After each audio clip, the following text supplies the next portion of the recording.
Good morning. April 16th, about 9:45.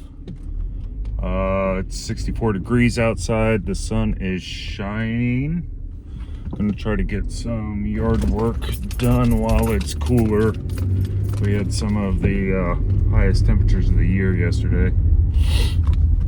So Thursday morning, I was in the chat with Ethan, jumped on with Chris and Chad on Chris's channel, and I tried to watch Paul's, I didn't make it all the way through, homeroom this morning. I guess the theme that seemed to have come up in my mind was invasion, and I thought how it kind of nicely goes with the whole folding in and the center. And so one of the thoughts I had was the Roman Empire. It was its own thing. It was Rome, but it folded in a lot of ancient Greek culture, and to what degree all the different tribes that Rome enveloped and how they played on one another. I think that's what Paul was really kind of touching on. It was kind of nice, and it got me to thinking that, you know, with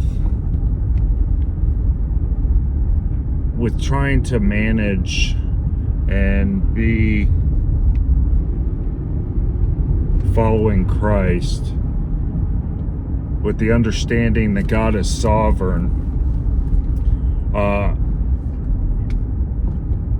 we don't have to worry about it. Like, the things that are going to happen are going to happen. He's in control. How I choose and how you choose to engage with the happenings is within our control. And if I'm doing my best, as imperfect as it is, and trying to follow the example and the teachings of him, what's going to happen is going to happen.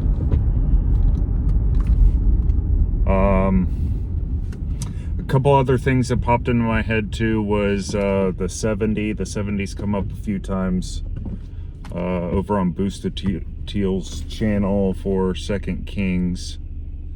The 70 heads, it reminded me of the 70s Table of Nations. I was listening to Heiser again last night as I fell asleep, and he was answering a question. I fell asleep pretty quick. He was answering a question about some kind of link there too between the 70 and another passage and the Table of Nations. And all this seems to kind of fold together as we're becoming closer to the world in which the Antichrist can sit on the top of the thing. We're going to be, as we grow closer to the Tower of Babel under the spirit of unity, it's going to happen that way, right? It has to. I mean, there was debate on whether or not Revelation should be put into the Bible, but it was, and it kind of lays it out. Like, it lays it out that there's going to be structures. And as we walk and work and try to live in the institutions that are around us, that are likely going to be the tools by which that sort of power can become that kind of power, because it's got to use something.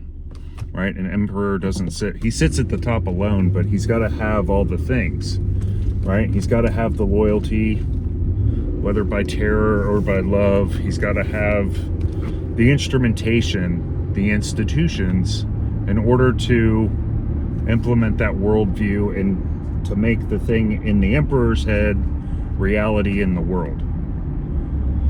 So, you try to do your best to make the best next decision. And, if I'm trying to let the spirit guide me as opposed to the others, maybe you get to slow it down a little bit, but ultimately that's where the thing's going. And I don't know that I want to control that.